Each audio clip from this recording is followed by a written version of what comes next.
자, 천만영화 서울의 봄 리뷰 함께했고 다음은 청년님으로 넘어가죠. 어떤 작품 준비하셨습니까?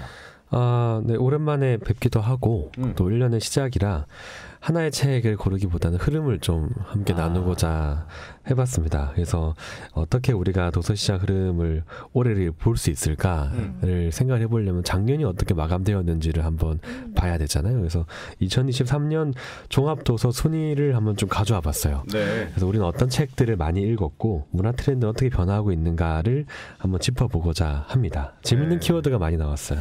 자, 순위로 독서 트렌드를 짚어본다라. 먼저 우선 종합 순위가 어떻게 되는지 설명해 주시죠. 일단 최대한 종합적으로 살펴보기 위해서 그 인터넷으로 많이 도서 구입을 하세요. 그래서 인터넷 사이트와 오프라인 매장을 동시에 운영하는 대형 출판사 플랫폼의 순위를 참고를 했습니다. 2023년 상반기 하반기 종합 순위를 봤을 때 1위는 세이노의 가르침이라는 한번 다뤘었죠, 책입니다. 작년에. 이 책이 70만 부 정도 팔렸다고 하는데 책 내용을 보면 처세에 대한 가르침, 또 돈을 벌어들일 수 있는 태도에 대한 잠언에 좀 가까운 책이고요. 상반기에도 세이노의 가르침 1위였고 하반기에도 그 기세를 유지해서 1위로 종합 1위로 마감을 했습니다.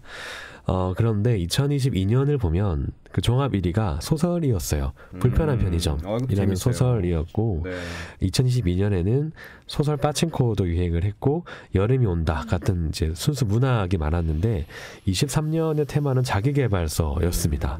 그래서 이것도 분명하게 우리가 짚어야 할 하나의 흐름이었다라는 생각이 들고 좀 내가 나 스스로 나의 힘으로 어떤 것도 좀 해내고 돌파해야 되는 사회였지 않았나.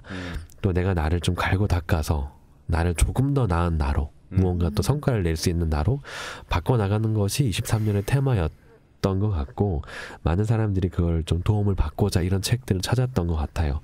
코로나 시기 때를 보면 이제 워낙 돈이 많이 넘쳐나는 그 시기였기 때문에 투자와 재테크 또 어떤 가상화폐에 대한 방법론 이런 책이 되게 많았거든요. 그런데 이제 좀 고금리 시대가 되다 보니까 나에 대한 투자 어떻게 하면 나를 조금 더 좋은 상품으로 만들 수 있는가에 대한 도서가 많았던 것 같아요. 자, 2022년과 비교하면 이 출판 시장의 분위기가 정말 달라진 것 같습니다. 종합순위 2위와 3위도 이 자기계발서가 차지했습니까? 네. 맞습니다. 네. 2위에는 성공 목록을 채워서 하나씩 달성해 나가는 태도를 알려주는 책이었어요. 원식이라는 책이었습니다. 원식을 보면 아주 구체적인 성공 방법론이 있는 책이에요. 뭐 성공은 도미노처럼 작동한다. 우선순위를 정하고 그에 따라 살아야 한다. 또 생산성을 정하고 그 생산성에 따라서 살아야 한다라는 내가 살아가면서 가장 집중해야 될 어떤 하나의 목표, 한 가지의 태도를 어떻게 설정할 건지에 대한 방법론이 이 책입니다. 또 3위는 자청의 역행자라는 책이었어요. 이 자청이라는 사람도 대표적으로 지금 뜨고 있는 성공의 아이콘이 된 인물인데 어떤 자기가 했던 자전적인 이야기와 함께 내가 해왔던 경영에 대한 전략들에 대한 책이 있는 거고 6위도 도둑맞은 집중력이라는 자기계발책이고 7위는 김미경의 마흔 수업 10위는 김승호의 사장학 개론이라는 책이 차지했습니다. 그러니까 종합순위 탑10 중에 6권이 자기계발서였어요. 뭐 자기계발서를 워낙 많이 찾기도 하지만 2021년과 2년의 흐름과 완전하게 다른 방식이었고요. 뭐 사장, 마흔, 뭐 집중, 선택 이렇게 의미가 다 원래는 다른 단어들이지만 자기계발서라는 큰 흐름 안에서는 비슷하게 엮여가지고 만들어지고 있고 타겟만 조금씩 다를 뿐 분명하게 23년의 핵심적인 테마는 자기계발이었다. 그리고 내가 나를 어떻게 변화시켜야 하는가에 대한 방법론이 23년의 중요한 흐름이었습니다. 뭐 베스트셀러가 됐다는 것 자체만 봐도 이게 이제 많은 독자들이 찾았다는 뜻이잖아요. 2023년을 통과했던 사람들이 자기 개발을 공통적으로 찾은 것에도 분명히 이유가 있을 것 같습니다. 신바님은 어떻습니까? 앞서 소개됐던 이 책들, 뭐 읽어보신 책들이 있는지, 그리고 왜 사람들이 자기 개발서를 읽는다고 생각하십니까?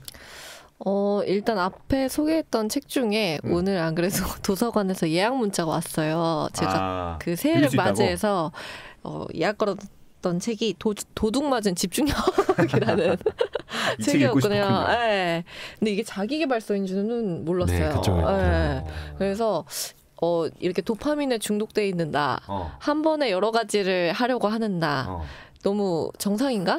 이런 생각이 들어서 자아 성찰도 함께 하시면서 성찰을 하기 위해서 이 책을 이제 생각하고 있었는데 마침 이제 소개를 해주셔서 했는데 사실 자기계발서를 막 잘 읽는 편은 아니고 그것보다는 조금 더 현상을 조금 보는 책을 읽으려고 좀 노력하는 편인데 사람들이 이제 자기계발서를 많이 읽게 되는 이유는 불안이라는 키워드가 있지 않을까라는 생각이 듭니다.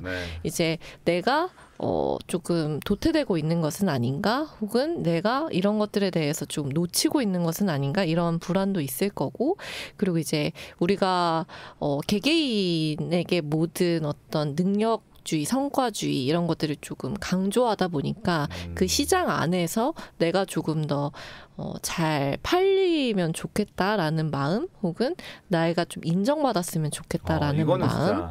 동감합니다. 저도 그래요. 이런 것 때문에 조금 더 나를 잘 조금 보이고 싶고 내가 좀 더 잘 좋은 그런 것이 되고 싶어서 이제 막말로 얘기하면 상품일 수도 있겠지만 그런 것이 되고 싶어서 이제 자기계발서를 좀 읽는 것이 아닌가 싶기도 하고, 또 자기계발서의 책이 옛날 같으면은 좀 제목 자체가 되게 막 명령조에 뭔가 뭐뭐 해라 막 약간 이런 거였다면 요즘은 되게 철학책처럼 나오는 부분도 저는 좀 있다고 생각을 하거든요. 뭐 가르침이라든지 뭔가 조금 부드러운 느낌으로 나오다 보니까 조금 더 사람들이 접근할 때 이런 건 좀 인문학이어서 접근하는 부분도 있을 것 같고 이런 것도 있지 않을까라는 생각이 저는 좀 드는 것 같습니다. 청년님은 어떻게 생각하세요? 저도 불안이라는 키워드랑 유사한 것 같아요. 저는 고민을 할 때 전 안정이라는 단어를 떠올렸거든요. 그러니까 워낙 뭐 경제적으로 또 안정적이지 않고 내가 걸어가야 될 미래도 안정적이지 않고 그럴 때 가장 안정감을 느낄 수 있는 게 뭘까라고 하면 무언가를 하고 있는 나를 볼 때인 것 같아요. 무언가를 내가 그래도 열심히 하고 있으면 괜찮아지겠지는 낙관도 쉽게 할 수 있기 때문에 무언가를 행동하고 있는 나, 실천하고 있는 나를 안정적인 마음을 왜 찾게 되고 그걸 가장 도와주는 게 자기계발서가 아닌가 싶어요. 또 신마님이 잘 얘기해 주셨던 것처럼 자기계발서도 지금은 톤이 되게 다양해졌습니다. 그러니까 내가 원하는 톤을 골라서 읽어볼 수가 있는 거죠. 제목도 아까 보면 가르침, 수업, 그리고 뭐 방법, 개론 이런 방식으로 수업 거의 학교에서 대학교에 수업 받듯이 제목들이 바뀌어 있거든요. 그걸 보면서 이제 내가 조금 더 선택할 수 있는 폭이 넓어졌다라는 것도 자기계발서가 유행을 하는데 한 몫을 한 게 아닌가 싶고요. 또 하나 제가 특징으로 잡았던 건 6권의 책 중에 5권이 유명 인플루언서와 SNS 또 유튜브를 통해서 계속 광고가 되었던 책들입니다. 그들이 내가 쓴 책이기도 하고 내가 이 책을 적극적으로 추천합니다라고 계속 이렇게 바이럴 마케팅이 되었던 책들인데 과거에는 책이 유행을 하고 나면 사람이 유명해졌거든요. 근데 지금은 유명한 사람이 책을 홍보를 해야지 책이 잘 팔리는 시대가 됐어요. 그러니까 책이라는 것, 텍스트라는 것, 도서라는 것이 이제 문화 트렌드를 리드하는 영역은 더 이상 아니구나. 어떤 미디어와 시청각인 자료가 더 앞서가고 있고 거기서 출판 시장도 이제 끌어주고 있구나라는 생각을 되게 많이 들었고 자기계발서에 대한 유행은 아마 올 상반기에도 좀 이어지지 않을까 싶긴 합니다. 네. 그래요. 다음 질문 이거였는데 2024년 올해는 각자 예측을 조금씩 해본다면 어떨까요? 청년님 말씀하신 대로 새해니까 자기계발을 또 열심히 해야 되고 계획을 또 세워야 되지 않겠습니까? 제가 도둑맞은 집중력을 빌린 것처럼.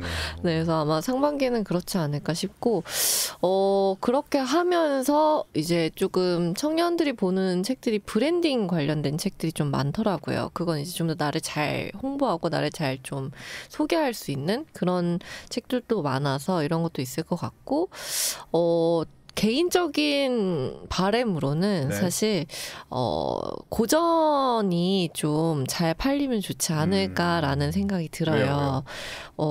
저도 막 고전을 많이 읽는 편은 아니지만 좀 이전에 있었던 여러 과거의 현상들을 소설로 풀어낸 것들이 이제 고전이잖아요. 네. 그리고 그것들은 여전히 지금에도 유효하다는 생각이 들거든요.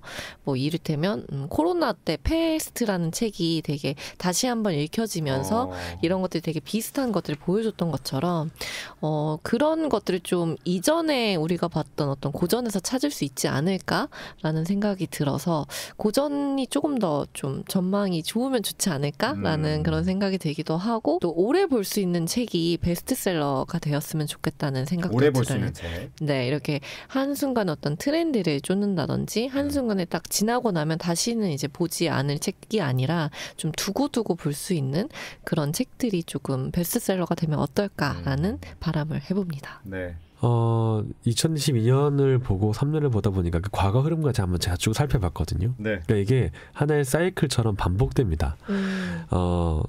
지금 이렇게 자기계발서가 한 차례 또 큰 바람이 불고 난 이후에는 과거에 우리가 2008년부터 11년 그 사이에 어떤 책들을 그때도 한참 자기계발서가 유행이었어요. 그 이후에 나왔던 책들이 세계 여행에 대한 책들이었습니다. 대안적 세계를 찾는 이야기, 전 세계의 이야기, 뭐 네팔에 갔던 이야기도 있고, 뭐 아프리카 오주로 떠난 이야기도 있고, 한국이 아닌 이 경쟁 사회가 아닌 다른 세계가 있다라는 걸 알려주는 책들이 등장을 하고, 그 다음에 나왔던 게 힐링과 욜로. 그런 책이에요. 맞아요. 그런 책들이 나오고 그렇네. 그런 책들이 나오고 진짜 가치는 무엇인가라고 한 번 더 본질에 대한 이야기, 철학자에 대한 이야기가 나오고 시대와 사회를 비평한 이야기 나오고 다시 지금 이렇게 자기계발서로 올라오고 있거든요. 그래서 아마 상반기 때는 자기계발서가 또 계속 흐름을 유지를 하지만 하반기가 되면 또 나를 다독이는 뭐 위로와 힐링과 대한 어떤 지친 나를 다독이는 그런 형태의 에세이와 책들이 나오지 않을까. 감히 예측을 한번 해보도록 하겠습니다. 네. 예측도 예측이지만 일단 책을 읽어야겠죠. 뭐가 맞습니다. 됐든. 좋습니다. 자, 지금까지 컬처클럽 신바 신보라 청년 우동준 두 분과 함께했습니다. 두 분 귀한 말씀 고맙습니다. 네, 감사합니다. 네, 감사합니다.